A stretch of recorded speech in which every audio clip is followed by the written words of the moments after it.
Hello friends, അപ്പോൾ എന്തൊക്കെയാണ് വിശേഷം? അപ്പോൾ നമ്മൾ ഇന്ന് പറയാൻ പോകുന്നത് നമ്മുടെ റീസെന്റ്ലി നിങ്ങൾക്ക് അറിയായിരിക്കും RBI നമ്മുടെ ബൈ നോ പേ ലെറ്റർ കാർഡുകളൊക്കെ ബാൻ ചെയ്തിട്ടുണ്ടായിരുന്നു.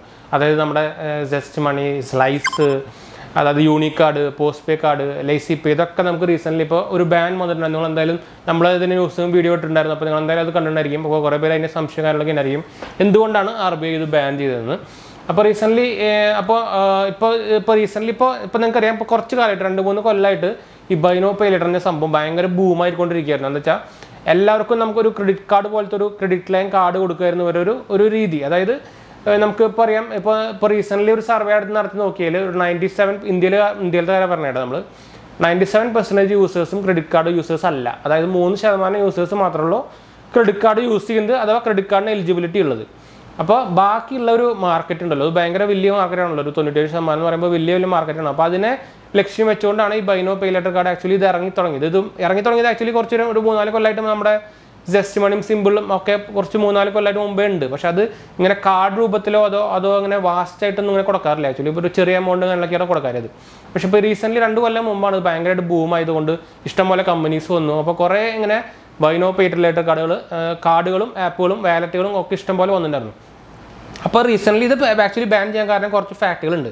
എന്തായാലും നിങ്ങൾക്ക് അറിഞ്ഞിരിക്കുന്നത് നല്ലതായിരിക്കും. എന്താ വെച്ചാൽ നമുക്ക് ഒരു ഇപ്പോൾ നിങ്ങൾ പ്രത്യേകിച്ച് ഇപ്പോൾ നിങ്ങൾ എന്തായാലും മോസ്റ്റ്ലി എല്ലാവരും ഈ ക്രെഡിറ്റ് ലൈൻ കാർഡ് ഉപയോഗിക്കുന്നുണ്ടായിരിക്കും. ഇപ്പോൾ തന്നെ നിങ്ങൾ ക്രെഡിറ്റ് കാർഡിൽ എന്താ യൂസ് ചെയ്യുന്നുണ്ടായിരിക്കും. ഇപ്പോൾ റീസെൻ്റ്ലി ഇപ്പോൾ RBI ഒരു ബാൻ തന്നെങ്കിലും അതിപ്പോൾ ഒരു എന്താ പറയുക, ഒരു പോസ്റ്റ്പോൺ ചെയ്ത പോലെ വെച്ചൊക്കെയാണ്. അപ്പോൾ അതിൻ്റെ ഫ്യൂച്ചർ എന്താവുമെന്ന് പറയാൻ പറ്റില്ല. പക്ഷേ അതിൻ്റെ ഫാക്ട്സ് എന്തുകൊണ്ടാണ് ഇത് ആക്ച്വലി ബാൻ ചെയ്ത് RBI എന്ന് ആക്ച്വലി നമ്മൾ ഇന്ന് വീഡിയോയിൽ പറയാൻ പോകുന്നുണ്ട്. അപ്പോൾ അതെന്തായാലും എല്ലാവർക്കും ഒരു ഇൻഫോർമേറ്റീവ് വീഡിയോ എന്ന് വിചാരിക്കുന്നു. അപ്പോൾ അതിന് മുമ്പ് ചാനൽ പുതിയ സബ്സ്ക്രൈബ് ചെയ്യാനും അതുപോലെ ബെല്ലൈക്കൺ പ്രസ് ചെയ്ത് നോട്ടിഫിക്കേഷൻ ആക്കാൻ മറക്കണ്ട. ഇൻസ്റ്റാഗ്രാമിൻ്റെ ഫേസ്ബുക്ക് ലിങ്ക് നമ്മുടെ ഡിസ്ക്രിപ്ഷനിൽ ഇടുന്നുണ്ട്. അതുപോലെ നമ്മുടെ ചാനലിൻ്റെ പേജ് ആമസോണിൽ തുടങ്ങി നിങ്ങൾക്ക് ഇവിടെ URL കാണുന്നുണ്ടായിരിക്കും. ചെക്കൗട്ട് ചെയ്ത് നോക്കാൻ മറക്കാണ്ട് നമുക്ക് എന്തായാലും ആമസോൺ പർച്ചേസിംഗ് കുറച്ച് എളുപ്പമാക്കാനുള്ള സംഭവിക്കട്ടെ. അപ്പോൾ എന്തായാലും സംശയിക്കുന്ന കമൻറ്റ് ചെയ്യാൻ മറക്കണം. നമ്മൾ എല്ലാ കമൻറ്റും റിപ്ലൈ കൊടുക്കുന്നതാണ്. അതുപോലെ തന്നെ നിങ്ങൾക്ക് ഇൻസ്റ്റാഗ്രാം ഫേസ്ബുക്കിലും കോൺടാക്ട് ചെയ്യാം. എല്ലാത്തിൻ്റെയും ലിങ്ക് കാര്യങ്ങളൊക്കെ ഡിസ്ക്രിപ്ഷനിൽ ഇടുന്നുണ്ട്. ചെക്കൗട്ട് ചെയ്യാനും ക്ലിക്ക് ചെയ്യാനൊന്നും മറക്കണ്ട കേട്ടോ, ഫോളോ ചെയ്യാനും മറക്കണ്ട. അപ്പോൾ നമുക്ക് എന്തായാലും നമ്മുടെ സബ്ജക്റ്റിലേക്ക് കിടക്കാം. അപ്പോൾ ആദ്യം തന്നെ നമുക്ക് ഈ buy now pay later card എങ്ങനെയാണ് വർക്ക് ചെയ്യുന്നത് നമുക്ക് നോക്കി നോക്കാം. ആക്ച്വലി നിങ്ങൾക്കറിയാം ബൈ നോ പേ ലെറ്റർ എന്താ സംഭവം പേരിൽ തന്നെ ഉണ്ട്. ഇപ്പോൾ ബൈ ചെയ്താൽ നിങ്ങൾക്ക് പിന്നെ പേ ചെയ്താൽ മതി. അതായത് ഇപ്പോൾ എക്സാമ്പിൾ പറയുകയാണെങ്കിൽ നമ്മുടെ എന്താ പറയുക, ഇപ്പോൾ സ്ലൈസ് ആയിക്കോട്ടെ, യൂണിക് കാർഡ് ആയിക്കോട്ടെ, അതിൻ്റെ ഒരു വർക്കിംഗ് പ്രൊസീജിയർ ഞാൻ ആക്ച്വലി പറഞ്ഞത്. ഇവർ എങ്ങനെയാണ് നിങ്ങൾക്കറിയാം എങ്ങനെയാണ് അത് ഒരു ലാഭം ഉണ്ടാക്കണമെന്ന് അറിയേണ്ടത്. അപ്പോൾ നിങ്ങൾക്കറിയാം, ഇപ്പോൾ ഒരു എക്സാമ്പിൾ പറയുകയാണെങ്കിൽ നമുക്കിപ്പോൾ യൂണിക് കാർഡ് സ്ലൈസ് കാർഡൊക്കെ ആയിട്ട് നമുക്ക് എക്സ്ട്രാ ഇൻട്രസ്റ്റ് ഒന്നും ഇല്ലാണ്ട് തന്നെ ഒരു 3 തവണ ആയിട്ട് അടച്ചാൽ മതി എന്ന് പറയുന്നുണ്ട്. ഇപ്പോൾ ഒരു 3000 പ്രൊഡക്റ്റ് ഒരാൾ ഇപ്പോൾ എക്സാമ്പിൾ പറയുകയാണെങ്കിൽ ഒരു കോളേജ് സ്റ്റുഡൻറ്റ് അല്ലെങ്കിൽ ഒരു സ്റ്റുഡൻ്റ് ആയിക്കോട്ടെ, ഇപ്പോൾ സ്കൂൾ സ്റ്റുഡൻറ്റോ അല്ലെങ്കിൽ കോളേജ് സ്റ്റുഡൻ്റ് ആയിക്കോട്ടെ, ഇപ്പോൾ നമുക്ക് ഒരു എന്താ പറയുക, വേണമെങ്കിൽ ഒരു ഷർട്ട്, ഒരു ബ്രാൻഡഡ് ഷർട്ടിൻ്റെ ഒരു എക്സാമ്പിളായിട്ട് എടുക്കുക. ഒരു 3500 രൂപയുടെ ബ്രാൻഡഡ് ഷർട്ടാവും വിചാരിക്കുക. ഇപ്പോൾ ആളുടെ പോക്കറ്റ് മണി ഇപ്പോൾ ഒരു മാസം ആൾക്ക് പോക്കറ്റ് മണി ആയിട്ട് കിട്ടുന്നത് 2000 രൂപ, ചിലപ്പോൾ അങ്ങനെ ഫിക്സഡ് ആയിട്ട് കിട്ടുന്നുണ്ടാവില്ല, അത് ഡിപ്പെൻസ് ആണ്. അപ്പോൾ ഇത് ഈ സ്ലൈസ് കാർഡ് എന്താ ചെയ്യണമെന്ന് വെച്ചാൽ ആക്ച്വലി നമുക്ക് നിങ്ങൾ കണ്ടെങ്കിൽ സ്ലൈസ് കാർഡായാലും യൂണിക് കാർഡായാലും 3 തവണയായിട്ട് സ്പ്ലിറ്റ് ചെയ്തിട്ട് നമുക്ക് ഈസി ആയിട്ട് ഇൻട്രസ്റ്റ് ഒന്നും ഇല്ലാണ്ട് തന്നെ അടയ്ക്കാൻ പറ്റും. അപ്പോൾ ഇതിപ്പോൾ എക്സാമ്പിൾ പറയുകയാണെങ്കിൽ ഇപ്പോൾ 3000 രൂപ പ്രൊഡക്റ്റ് ആണെങ്കിൽ നമുക്ക് 1000 രൂപ വെച്ചിട്ട് 3 മാസം കൊണ്ട് അടച്ചാൽ മതി. അപ്പോൾ ഒരു 1500 രൂപ മാസം ഒരു സ്റ്റുഡൻറ്റിന്, അതായത് ഒരു പോക്കറ്റ് മണി കിട്ടുന്നവർക്കും സുഖമായിട്ട് വാങ്ങിക്കാൻ പറ്റും. അപ്പോൾ എന്താ ഉണ്ടായെന്ന് വെച്ചാൽ ആക്ച്വലി ഇപ്പോൾ 3000 രൂപയുടെ ഒരു ടീഷർട്ട്, എത്ര എക്സ്പെൻസീവ് ആയിട്ടുള്ള ടീഷർട്ട് ചിലപ്പോൾ ആ സ്കൂളിൽ അല്ലെങ്കിൽ ഇപ്പോൾ സ്കൂൾ അല്ലെങ്കിൽ ക്ലാസ്സിൽ തന്നെ ചിലപ്പോൾ 1-2 പേർക്ക് റിച്ച് സ്റ്റുഡൻസിന് മാത്രമേ ഉണ്ടാവുള്ളൂ. അപ്പോൾ ഈ ഒരു എന്താ പറയുക, ഇങ്ങനെ ഒരു ബൈ നോ പേ ലെറ്റർ വന്നതുകൊണ്ട് തന്നെ ചിലപ്പോൾ ആ ക്ലാസ് റൂമിലത്തെ ഒരു 95% ആൾക്കാർക്കും ഈ സാധനം വാങ്ങിക്കാൻ പറ്റും. എന്തുകൊണ്ടാണ് ഇപ്പോൾ സ്പ്ലിറ്റ് ചെയ്ത് അടച്ചാൽ മതി. അപ്പോൾ നമുക്ക് ആ സാധനം എല്ലാവർക്കും അഫോർഡബിൾ ആയി. അപ്പോൾ അത്ര ഒരു ഇൻകം ഇല്ലാത്തവർക്കും ഇത് ആക്ച്വലി കിട്ടിത്തുടങ്ങി. അപ്പോൾ എന്താണെന്ന് വെച്ചാൽ ആക്ച്വലി ഉണ്ടാവുന്നത് എന്താ വെച്ചാൽ നമ്മുടെ ഇതിൻ്റെ ഈ പ്രൊഡക്റ്റിൻ്റെ സെയിൽസും കൂടും. അതായത് നമുക്കിപ്പോൾ ഈ ടീഷർട്ട് ഇപ്പോൾ മാസത്തിൽ ചിലപ്പോൾ 2 എണ്ണം വിറ്റ് പോയതിന് അതിന് പകരം ചിലപ്പോൾ 50 എണ്ണം വിറ്റ് പോകും. അപ്പോൾ അതിൻ്റെ സെയിൽസ് കൂടും. അപ്പോൾ ഈ buy now pay later card company work ചെയ്യുന്നത് എങ്ങനെയാണെന്ന് വെച്ചാൽ ആക്ച്വലി നമ്മൾ 3000 അത് 3 മാസം അടക്കുള്ളൂ. അപ്പോൾ ഈ സ്ലൈസ് കമ്പനിക്കാർ ആക്ച്വലി ഇവർക്ക് കൊടുക്കുന്നത് ചിലപ്പോൾ ഒരു 3000 രൂപ പ്രൊഡക്റ്റാണ് ചിലപ്പോൾ 2500 രൂപ, 2600 രൂപ, 2700 രൂപയ്ക്ക് ആയിരിക്കും കമ്പനിക്ക് കൊടുക്കുന്നത്. ബാക്കി ഒരു കമ്മീഷൻ എടുക്കും. അതായത് ഇത്രയും സെയിൽ കൂടുന്നുണ്ടല്ലോ, ഇവരുടെ ത്രൂ സെയിൽ വരുമ്പോൾ അതിൻ്റെ കമ്മീഷൻ ഇവരെടുക്കും. അങ്ങനെയാണ് ഇവർ ആക്ച്വലി ഒരു വർക്ക് ചെയ്യുന്നത്. പിന്നെ പോരാത്തതിന് നമ്മൾ ലേറ്റ് ആയി കഴിഞ്ഞാൽ അതിൻ്റെ ഇൻട്രസ്റ്റും ബാക്കി കാര്യങ്ങളൊക്കെ കിട്ടും. അങ്ങനെയാണ് ഇവർ ആക്ച്വലി വർക്ക് ചെയ്ത് പോകുന്നത്. ഇവർ എന്താ പറയുക, ഒരു പ്രോഫിറ്റ് ഉണ്ടാക്കുന്നതും അങ്ങനെയൊക്കെയാണ് ഇത് വർക്ക് ചെയ്യുന്നത്. എല്ലാ ബൈ നോ പേ ലെറ്ററും സെയിം തന്നെയാണ്. ഇപ്പോൾ നമ്മൾ നേരത്തെ പറഞ്ഞ പോലെ തന്നെ ഇപ്പോൾ 3% മാത്രമാണ് ആക്ച്വലി ഇന്ത്യയിൽ ക്രെഡിറ്റ് കാർഡ് യൂസേഴ്സ് ഉള്ളത്. അപ്പോൾ 97 ബാക്കി ശതമാനം ആൾക്കാരും ക്രെഡിറ്റ് കാർഡ് യൂസേഴ്സ് അല്ല, അല്ലെങ്കിൽ എലിജിബിൾ എല്ലാവർക്കും കിട്ടില്ല. അപ്പോൾ അങ്ങനെ ഒരു മാർക്കറ്റ് ഇത്രയും വലിയൊരു വാസ്റ്റ് മാർക്കറ്റ് ഉള്ളപ്പോൾ buy now pay later card ഇപ്പോൾ നിങ്ങൾക്ക് അറിയാം ഈ രണ്ട് കൊല്ലം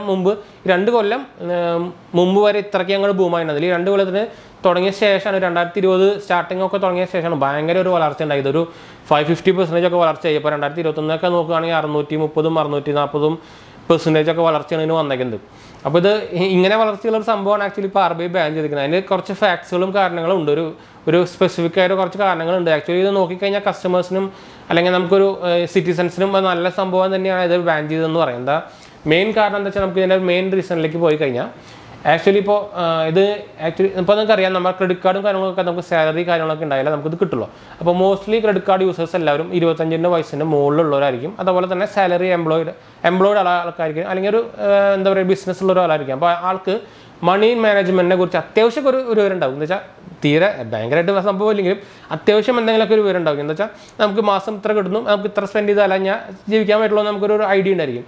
പക്ഷേ ഇതിന് താഴെയുള്ളവർ എക്സാമ്പിൾ പറയുകയാണെങ്കിൽ ഇപ്പോൾ കോളേജ് സ്റ്റുഡൻസ് ഒക്കെ കാര്യങ്ങളാണെങ്കിൽ അവർ കാശ് കിട്ടി കഴിഞ്ഞാൽ അടിച്ചു പൊളിച്ച സംഭവം കളയും. അപ്പോൾ ഇത് ആക്ച്വലി ഒരു ഭയങ്കര വലിയ ഡെപ്റ്റ് ഉണ്ടാക്കി വയ്ക്കുക. അങ്ങനെ ഒരു സംഭവമാണ് മെയിനായിട്ട് ഇതിൻ്റെ ഒരു ബാൻ ആവാനുള്ള ഒരു കാരണം. ഇപ്പോൾ എക്സാമ്പിൾ ഞാൻ പറയുകയാണെങ്കിൽ ഇപ്പോൾ ഞാൻ നേരത്തെ നമ്മൾ പറഞ്ഞു നമുക്ക് ചിലപ്പോൾ ഒരു കോളേജ് സ്റ്റുഡൻറ്റ് ചിലപ്പോൾ ഒരു മാസം നമുക്കൊരു എന്താ പറയുക ഒരു നമ്മുടെ പോക്കറ്റ് മണി കിട്ടുന്നത് ചിലപ്പോൾ 1500 രൂപ 1000 രൂപയ്ക്കായിരിക്കും. ഇപ്പോൾ ആളുടെ കയ്യിൽ നമ്മളൊരു ബൈനോ ഇപ്പോൾ ഇങ്ങനെ ഒരു കാർഡ് ഒരു 20,000 രൂപ അപ്രൂവ് ആയിട്ട് കിട്ടിക്കഴിഞ്ഞാൽ ആൾ എന്തൊക്കെ വാങ്ങിക്കാൻ സാധ്യതയുണ്ട്. അപ്പോൾ നമുക്ക് ഇവരുടെ വരവനുസരിച്ചിട്ട് ഇവർ ചിലവാക്കില്ല, കൂടുതൽ സംഭവങ്ങൾ വാങ്ങിച്ചു കൂട്ടും. അപ്പോൾ അതിനുള്ള ഡെപ്റ്റും കയ്യിൽ വരും. അപ്പോൾ ഒരു ഡെപ്റ്റ് ട്രാപ്പിലേക്ക് പോകും ആൾക്കാർ. ഒരു എന്താ പറയുക ഒരു മിഡിൽ ക്ലാസ് ആൾക്കാരുടെ മുകളിലും അല്ലെങ്കിൽ താഴെയുള്ളവരൊക്കെ ഒരു ഡെപ്റ്റ് ട്രാപ്പിലേക്ക് പോകും. പ്രത്യേകിച്ച് ഈ മില്ലേനിയൽസും ഒക്കെയാണ് ഇതിന് പോവുക. അപ്പോൾ ഒരു ഡെപ്റ്റ് ട്രാപ്പ് വരുന്നുള്ളൊരു കാരണം കൊണ്ട് മാത്രമാണ് ഇത് ആക്ച്വലി ഒരു മെയിനായിട്ടൊരു റീസൺ കൊണ്ടാണ് ഇത് ആക്ച്വലി ഇപ്പോൾ ഇങ്ങനെ ഒരു PPI കൊടുക്കാൻ പാടില്ല എന്ന് പറഞ്ഞിട്ട് നമുക്കിപ്പോൾ ഈ ഒരു എന്താ പറയുക ഫിൻടെക് കമ്പനീസുകൾക്ക് ഒരു ബാൻ വന്നിരിക്കുന്നത്. അതായത് ആക്ച്വലി ഇപ്പം നമ്മൾ നോക്കിക്കഴിഞ്ഞാൽ സ്ലൈസും ഇപ്പോൾ പോസ്റ്റ് പേയും കാര്യങ്ങളൊക്കെ ഒരു ഫിൻടെക് കമ്പനിയാണ്. അവരൊരു ബാങ്കായിട്ട് ഒരു ടൈപ്പ് ചെയ്തിട്ട് എക്സാമ്പിളായിട്ട് SBI ബാങ്കും RBL ബാങ്കും ഒക്കെയാണ് ഒരു ടൈപ്പ് ചെയ്തിട്ട് അവർ ത്രൂ ആണ് ഇത് ആക്ച്വലി ഇവർക്ക് കൊടുക്കുന്നത്. ഇവരൊക്കെ ഒരു ഫിൻടെക് കമ്പനികളാണ്. അപ്പോൾ അവർക്കൊന്നും ആക്ച്വലി ഒരു PPI ലൈസൻസ് ഇല്ല, ഒരു ക്രെഡിറ്റ് ലൈൻ കൊടുക്കാനുള്ള ഒരു ലൈസൻസ് ഇല്ല. അപ്പോൾ അതിന് വേണ്ടിയിട്ടാണ് ഒരു ബാങ്കായിട്ട് കോൺടാക്ട് ചെയ്യുന്നത്. ആക്ച്വലി ഒരു ബ്രോക്കർ പോലെയാണ് ഒരു വർക്ക് ചെയ്യുന്നത്. അപ്പോൾ അങ്ങനെ കൊടുക്കാൻ പാടില്ല. ഇപ്പോൾ അങ്ങനെ അതുകൊണ്ടാണ് ഇങ്ങനെ റൂൾ വന്നത്. എന്ന് വെച്ചാൽ ഒരു ഡെപ്റ്റ് ട്രാപ്പിലേക്ക് വരും ഇത്ര മില്ലിയനേഴ്സ് ഇങ്ങനെ കൊടുക്കുമ്പോൾ. അപ്പോൾ ഇത് ഇവിടെ മാത്രമല്ല, ഇത് US-ലും അതുപോലെ തന്നെ ഓസ്ട്രേലിയയിലും ഒക്കെ ഇങ്ങനെ ഒരു സർവേ എടുത്തതിലൊക്കെയാണ് ഇങ്ങനെ ഒരു ഭയങ്കരമായിട്ട് ഒരു സംഭവങ്ങളൊക്കെ വന്നത്. അവിടെ ഇപ്പോൾ അമേരിക്കയിലെ കാര്യം പറയുകയാണെങ്കിൽ ഇപ്പോൾ 3-1 ഒരാൾ ഈ എന്താ പറയുക PPI ബൈനോ പേ ലേറ്ററിൻ്റെ ഡെപ്റ്റ് ട്രാപ്പിലാണെന്നാണ് പറയുന്നത്. ഇപ്പോൾ റീസെൻ്റ്ലി സർവേ അനുസരിച്ച് അതുപോലെ തന്നെ ഒരു 65% മുകളിൽ വരെ ഈ ആക്ച്വലി ബൈനോ പേ ലേറ്ററിൻ്റെ ഈ ഡെപ്റ്റ് അടയ്ക്കാൻ വേണ്ടിയിട്ട് വേറെ ലോൺ എടുത്തിട്ട് അടയ്ക്കുന്നവരാണ് കൂടുതലുള്ളതെന്നാണ് ഇപ്പോൾ സർവേയിലും കാര്യങ്ങളൊക്കെ കണ്ടുപിടിച്ചിരുന്നത്. ഇപ്പോൾ ഓൾ ഓവർ വേൾഡിൽ ഇതൊരു സംഭവമാണ്. ബൈനോ പേ ലേറ്റർ ഇന്ത്യയിൽ മാത്രമല്ല ഇഷ്ടം പോലെ സ്ഥലത്തുണ്ട്, എല്ലായിടത്തും ഉണ്ട്. അപ്പോൾ കുറേ കമ്പനീസ് ഇഷ്ടം പോലെ അങ്ങനെ ഉണ്ട്. അപ്പോൾ ഇന്ത്യയിലൊക്കെ ഈ അടുത്ത് വരുന്നുള്ളൂ എന്ന് മാത്രം. ഇപ്പോൾ ബൂം തുടങ്ങിയത് ഞാൻ പറഞ്ഞല്ലോ, ഒരു 2 ദിവസത്തിനിടയിലൊക്കെയാണ് ബൂം തുടങ്ങിയത്. അപ്പോൾ ഇതാണ് ഒരു മെയിൻ റീസൺ ഇത് ആക്ച്വലി എന്താ പറയുക ഒരു ബാൻ ആക്കാനുള്ള ഒരു കാരണം. പിന്നെ വേറെ റീസൺ എന്ന് പറഞ്ഞാൽ ആക്ച്വലി ഇപ്പോൾ നമുക്കൊരു ക്രെഡിറ്റ് ലൈൻ തരുന്നുണ്ട്. ഇപ്പോൾ ഒരു എന്താ പറയുക ഇപ്പോൾ എക്സാമ്പിൾ പറയുകയാണെങ്കിൽ സ്ലൈസ് നമുക്കൊരു ക്രെഡിറ്റ് ലൈൻ തന്നു, നമുക്ക് 20,000 രൂപ നമുക്ക് അപ്രൂവ് ആയിട്ട് കിട്ടിയിരിക്കും. അത് ആക്ച്വലി ഇവർ 20,000 കിട്ടിയാൽ നമുക്കൊരു ഡീറ്റെയിൽസും കാര്യങ്ങളൊന്നും ഇവർ പറഞ്ഞില്ല. ആക്ച്വലി നിങ്ങൾക്ക് അറിയായിരിക്കും, കുറേ പേർക്ക് അറിയായിരിക്കും, ക്രെഡിറ്റ് ഹിസ്റ്ററിയിൽ നോക്കിക്കഴിഞ്ഞാൽ ആക്ച്വലി സ്ലൈസ് കാർഡ് ഒരു പേഴ്സണൽ ലോണായിട്ട് എടുക്കുക. അപ്പോൾ ഇത് പേഴ്സണലായിട്ട് എടുക്കണം തന്നെ അല്ല കുഴപ്പം. പക്ഷേ ആക്ച്വലി ഇത് നമ്മുടെ ഈ കസ്റ്റമറിന് ഇവർ നോട്ടിഫൈ ചെയ്യുന്നില്ല ഇത് എന്ത് ലോണായിട്ട് ഇവർ എടുക്കുന്നത്. ആക്ച്വലി ഈ ഫിൻടെക് കമ്പനി നമ്മുടെ ഡീറ്റെയിൽസ് ഉപയോഗിച്ചിട്ട് ഒരു ഫൈനാൻസ് കമ്പനിയിൽ നിന്ന് ഒരു ലോൺ എടുക്കുകയാണ്, പേഴ്സണൽ ലോൺ എടുക്കണം. അപ്പോൾ അത് ആക്ച്വലി ഇവരത് നോട്ടിഫൈ ചെയ്യുന്നില്ല. ഇത് ആക്ച്വലി ഒരു ക്രെഡിറ്റ് കാർഡ് പോയി അപ്പോൾ ആൾക്കാർ എന്ന് ചോദിച്ചാൽ നമുക്കൊരു ക്രെഡിറ്റ് കാർഡ് കിട്ടിയെന്നാണ് വിചാരിക്കുക, ഇപ്പോൾ സ്ലൈസ് കിട്ടിയെന്ന് പറഞ്ഞാൽ. ആക്ച്വലി ഇത് നോട്ടിഫൈ ചെയ്യുന്നില്ല എന്നൊരു വേറൊരു ഡിസഡ്വാൻറ്റേജാണ്. അതുകൊണ്ടും കൂടിയിട്ടാണ് ഇപ്പോൾ ഇങ്ങനെ ഒരു എന്താ പറയുക ഒരു ബാൻ വരാനുള്ള കാരണം. ഇത് നോക്കിക്കഴിഞ്ഞാൽ ശരിക്കും ഇത് ആക്ച്വലി നല്ലൊരു സംഭവം തന്നെ. എന്താ വെച്ചാൽ ഇങ്ങനെ ഒരു ഡെപ്റ്റ് ട്രാപ്പ് ഇഷ്ടം പോലെ ഇപ്പോൾ ഇന്ത്യയിൽ തന്നെ ഇപ്പോൾ റീസെൻ്റ്ലി 2-3 മാസം മുമ്പ് SBI credit card private limited കാര്യം ഒരു എന്താ പറയുക അവരൊരു പ്രോഫിറ്റിൻ്റെ സെക്ഷൻ ഒരു റിപ്പോർട്ട് വിട്ടിട്ടുണ്ടായിരുന്നു.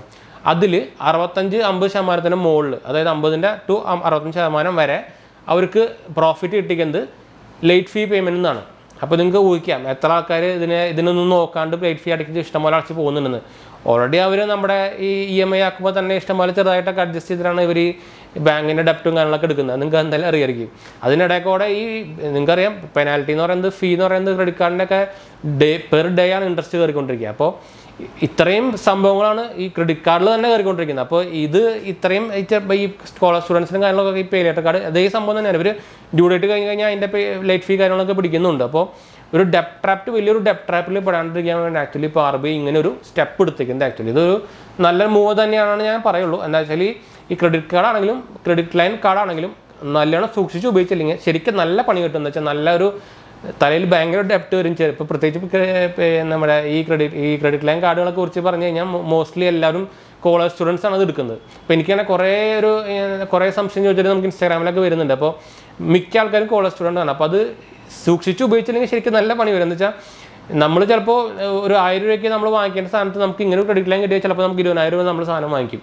നമുക്ക് അതിനുള്ള വരവില്ലാണ്ട് തന്നെ. അപ്പോൾ അതുകൊണ്ടാണ് പറയുന്നത് ഇതൊരു ആക്ച്വലി നമുക്ക് ശരിക്കും സൂക്ഷിച്ച് ഉപയോഗിച്ചില്ലെങ്കിൽ ഈ ക്രെഡിറ്റ് ലൈൻ കാർഡ് ആയിക്കോട്ടെ ക്രെഡിറ്റ് കാർഡ് ആയിക്കോട്ടെ ശരിക്കും ഒരു നല്ലൊരു വലിയ ഡെപ്റ്റിലേക്ക് എത്തിക്കുക. അപ്പോൾ ഒരു സൂക്ഷിച്ച് ഉപയോഗിക്കേണ്ട ഒരു ഫൈനാൻഷ്യൽ സംഭവമാണത്. ആക്ച്വലി നല്ലോണം ഉപയോഗിച്ച് കഴിഞ്ഞാൽ നല്ല സംഭവം തന്നെയാണ്. ശരിക്കും ഇത് ആക്ച്വലി ഒരു പോസിറ്റീവ് സൈഡിൽ നോക്കിക്കഴിഞ്ഞാൽ ഒരു ബെസ്റ്റ് സംഭവം എന്ന് വെച്ചാൽ നമുക്ക് 3% ആൾക്കാർക്ക് മാത്രമേ ക്രെഡിറ്റ് കാർഡിൻ്റെ ഫെസിലിറ്റി കിട്ടുന്നുള്ളൂ. അപ്പോൾ ബാക്കിയുള്ളവർക്ക് ഇങ്ങനെ ഒരു ഫെസിലിറ്റി എടുക്കുന്നത് ഒരു സൂപ്പർ സംഭവം തന്നെയാണ്. പക്ഷേ അത് ഇങ്ങനെ ഒരു നെഗറ്റീവ് ഇതിലേക്ക് പോകുന്നത് കൊണ്ടാണ് ഇങ്ങനെ ഒരു റൂൾ ഇതിനൊരു ബാൻ വരാനും കാരണം. ഇനിയിപ്പോൾ അതിൻ്റെ ഫ്യൂച്ചർ എന്താണെന്ന് കറക്റ്റ് പറയാൻ പറ്റില്ല. ഫുള്ളി ബാൻ ആവാൻ ചാൻസ് ഭയങ്കര കുറവാണ്. എന്താ വെച്ചാൽ 18 ലക്ഷം സബ്സ്ക്രൈബറൊക്കെയാണ് ഇപ്പോൾ ഈ ക്രെഡിറ്റ് ലൈൻ ഫെസിലിറ്റി ഉപയോഗിച്ചുകൊണ്ടിരിക്കുന്നതാണ് ഇപ്പോൾ റീസെൻറ്റ് സർവേയിലൊക്കെ മനസ്സിലാക്കുന്നത്. അതുകൊണ്ട് പെട്ടെന്ന് ഇത് സ്റ്റോപ്പ് ചെയ്ത് കഴിഞ്ഞാൽ കുറേ റീപേയ്മെൻറ്റും കാര്യങ്ങളൊക്കെ ഉണ്ടായിരിക്കും. അപ്പോൾ പിന്നെ ബാക്കി ഇത് ഇത്ര ആൾക്കാരെ ഇത് ക്യാൻസൽ ചെയ്യിപ്പിച്ച് വരാനൊക്കെ ഭയങ്കര സമയം എടുക്കും. അപ്പോൾ അത് മോസ്റ്റ്ലി ഇതൊരു റെഡ്യൂസ് ചെയ്തിട്ട് എന്തെങ്കിലും ഒരു എന്താ പറയുക 1 ടൈം ക്രെഡിറ്റ് ലിമിറ്റ് അങ്ങനെയൊക്കെ ആക്കാനാണ് സാധ്യത വരുന്നത്. എന്താ വെച്ചാൽ ഇപ്പോൾ നിങ്ങൾക്കറിയാം നമ്മുടെ ക്രെഡിറ്റ് ലൈൻ കാർഡുകൾ എങ്ങനെയാണ് ക്രെഡിറ്റ് കാർഡ് പോലെ തന്നെയാണ്. നമ്മളിപ്പോൾ 10,000 രൂപ എടുത്തു കഴിഞ്ഞു പിന്നെ നമ്മൾ റീപേയ്മെൻറ്റ് ചെയ്ത് തന്നെ പിന്നെയും നമ്മുടെ ക്രെഡിറ്റ് ലൈൻ നോർമൽ പോലെയാവും. അതിന് പകരം ഒരു 1 ടൈം ക്രെഡിറ്റ് ആക്കിയിട്ട് ആക്കാനുള്ള പ്ലാനുകളൊക്കെ ഉണ്ട്. അപ്പോൾ എങ്ങനെയാണ് അത് വരിക എന്ന് പറയാൻ പറ്റില്ല. ഇപ്പോൾ ആക്ച്വലി നമ്മുടെ ഈ ഗവൺമെൻറ്റും അതുപോലെ RBIയും അതുപോലെ തന്നെ ഈ ഫിൻടെക് കമ്പനീസൊക്കെ ആയിട്ട് ഒരു ചർച്ചയും കാര്യങ്ങളൊക്കെ നടന്നുകൊണ്ടിരിക്കുകയാണ്. അപ്പോൾ റീസെൻ്റ്ലി ഒരു മിനിമം 6 മാസം 1 ഇയർ ഒക്കെ ഇത് ആക്ച്വലി ഇതേപോലെ തന്നെ പോകുന്നതാണ് നമ്മുടെ എന്താ പറയുക ഒരു എക്സ്പേർട്ടൊക്കെ കാര്യങ്ങളൊക്കെ പറയുന്നത്. അപ്പോൾ ഇപ്പോൾ റീസെൻ്റ്ലി ആയിട്ട് ഇനി പുതിയ അപ്ലൈ ചെയ്യുന്നവർക്ക് ചിലപ്പോൾ കിട്ടാൻ സാധ്യത ഭയങ്കര കുറവായിരിക്കും. എന്ന് വെച്ചാൽ ഓൾറെഡി RBIൻ്റെ ഒരു ബാൻ വന്നിട്ടുണ്ട്. അപ്പോൾ ഇനി പുതിയ കസ്റ്റമേഴ്സിന് കൊടുക്കാൻ ഭയങ്കര ചാൻസ് കുറവായിരിക്കും. അപ്പോൾ കുറേ പേര് നമ്മളോട് ഇപ്പോഴും ചോദിക്കുന്നുണ്ട് എടുക്കാനൊക്കെ. പക്ഷേ എടുക്കാൻ എന്തായാലും അതിനെ വേണ്ടാന്നൊന്നും പറയില്ല. എന്ന് വെച്ചാൽ കറക്റ്റായിട്ട് ഉപയോഗിച്ച് കഴിഞ്ഞാൽ അത് നല്ല സാധനം തന്നെയാണ്. പക്ഷേ ഒരു 90% ആൾക്കാർ എനിക്ക് തോന്നുന്ന പെനാൽറ്റിയും ഫീസൊക്കെ അടച്ചിട്ടാണ് ഇത് ഉപയോഗിച്ചുകൊണ്ടിരിക്കുന്നത് എൻ്റെ ഒരു നിഗമനം. എന്താ വെച്ചാൽ കുറേ പേര് നമ്മൾ ചോദിക്കുന്നത് ഇത് എടുത്തിട്ട് അടച്ചില്ലെങ്കിൽ കുഴപ്പമുണ്ടെന്ന് കുറേ പേര് ചോദിക്കുന്നുണ്ട്. അപ്പോൾ അതിൻ്റെ അർത്ഥം എന്താ ഇത് എടുത്തിട്ട് അടയ്ക്കാനുള്ള ഉദ്ദേശമില്ല എന്നാണ് സംഭവം. ഇത് എടുത്തിട്ട് അടച്ചില്ലെങ്കിൽ എന്താ പറയുക ലീഗൽ മാറ്റേഴ്സ് വരിക മാത്രമല്ല നമ്മുടെ സിവിൽ സ്കോർ ഫുള്ള് ഡാമേജ് ആവും. സിവിൽ സ്കോർ ഡാമേജ് ആയി കഴിഞ്ഞാൽ നിങ്ങൾക്ക് ഫ്യൂച്ചറിൽ ബാങ്കിൻ്റെ സൈഡിൽ നിന്ന് ഒരു ഫൈനാൻഷ്യൽ സൈഡിൽ നിന്ന് ഒരു ഹെൽപ്പും കിട്ടില്ല. അതായത് നിങ്ങൾക്കറിയാം ഇപ്പോൾ ലോൺ ഇല്ലാണ്ട് നമുക്കൊന്നും നടക്കില്ല. പോരാതിനിപ്പോൾ കത്തി വിലയും കൂടിക്കൊണ്ടിരിക്കുകയാണ്. ഇപ്പോൾ ഇൻഫ്ലേഷൻ കാര്യങ്ങളൊക്കെ കൂടിക്കൊണ്ടിരിക്കുകയാണ്. അപ്പോൾ ലോൺസും കാര്യങ്ങളൊന്നും ഇല്ലാണ്ട് നമുക്ക് ജീവിച്ചു പോകാൻ ഭയങ്കര പാടാണ്. അപ്പോൾ എക്സാമ്പിൾ തന്നെ ഇപ്പോൾ നമുക്കിപ്പോൾ ഇൻകം ടാക്സ് കുറയ്ക്കുന്നത് തന്നെ നമുക്ക് ലോൺ എടുത്തിട്ട് നമ്മൾ കാർ വാങ്ങിക്കുക ഹൗസിംഗ് ലോൺ എടുക്കുക എന്നൊക്കെ സംഭവം നോക്കാനുള്ളതാണ്. അപ്പോൾ ലോൺ എടുക്കാത്തതിൻ്റെ ഒരു ബാങ്കിൻ്റെ സൈഡിന് സപ്പോർട്ട് കിട്ടിയില്ലെങ്കിൽ ഇങ്ങനെ ഒരു സിബിൽ സ്കോർ ഡാമേജ് ആയി കഴിഞ്ഞാൽ അപ്പോൾ സിബിൽ സ്കോറിൽ എന്താ വരിക നമ്മൾ ഒരു ലോൺ എടുത്തു നമ്മൾ തിരിച്ചടച്ചില്ല എന്നാണ് അതിന് വരിക. അങ്ങനെ വന്നു കഴിഞ്ഞാൽ ആരും കൊടുക്കില്ലല്ലോ. അപ്പോൾ അത് ബാങ്ക് ആയിക്കോട്ടെ ഒരാളായിക്കോട്ടെ ഒരാളെ നിന്ന് കാശ് വാങ്ങിച്ചിട്ട് അത് കൊടുത്തില്ല എന്ന് പറഞ്ഞു കഴിഞ്ഞാൽ പിന്നെ ആരും കാശ് തരില്ലോ. അതേ സിമ്പിൾ ടെക്നോളജിയാണ് ആക്ച്വലി നമ്മുടെ ക്രെഡിറ്റ് സ്കോറിൽ ഉപയോഗിക്കുന്നത്. അവരങ്ങനെ ഇത്ര ഈസി ആയതുകൊണ്ടാണ് ഇങ്ങനെ ഒരു സംഭവം ഉണ്ടാക്കിയത്. അങ്ങനെ തന്നെയാണ്. അപ്പോൾ അത് ആക്ച്വലി ഇതാണ് സംഭവം. ഇതുകൊണ്ടാണ് ഇപ്പോൾ RBI ഇതിനെ ബാൻ ചെയ്തത്. അപ്പോൾ നിങ്ങൾക്ക് ഓൾമോസ്റ്റ് ഒരു ഐഡിയ കിട്ടിയെന്ന് വിചാരിക്കുന്നു. കുറേ പേർക്കൊക്കെ സംശയമൊക്കെ ഉണ്ടെങ്കിൽ എന്തെങ്കിലും സംശയിക്കുന്നത് കമൻറ്റ് ചെയ്താൽ നമ്മളെല്ലാത്തിനും കമൻറ്റ് റിപ്ലൈ കൊടുക്കുന്നുണ്ട്. അപ്പോൾ എന്തെങ്കിലും സംശയം ഉണ്ടെങ്കിൽ കമൻറ്റ് ചെയ്യാൻ മറക്കണ്ട, സബ്സ്ക്രൈബ് ചെയ്യാൻ മറക്കണ്ട, ഇൻസ്റ്റാഗ്രാം ഫേസ്ബുക്ക് ഫോളോ ചെയ്യാൻ മറക്കണ്ട. എന്തെങ്കിലും സംശയം ഉണ്ടെങ്കിൽ നിങ്ങൾക്ക് അതിലും കോൺടാക്ട് ചെയ്യാം. അതുപോലെ തന്നെ നമ്മുടെ 2ാം ചാനൽ തുടങ്ങിയാണ് നമ്മൾ അത്ര ആക്റ്റീവ് അല്ല എന്നാലും ഷോർട്സും കാര്യങ്ങളൊക്കെ ഇട്ട് തുടങ്ങിയിരുന്നു. അപ്പോൾ അതൊന്നും കണ്ടോക്കിയിട്ട് ഫോളോ ചെയ്യാൻ മറക്കണ്ട, സബ്സ്ക്രൈബ് ചെയ്യാൻ മറക്കണ്ട. അപ്പോൾ നമുക്ക് അടുത്തൊരു കാണാം. ബൈ.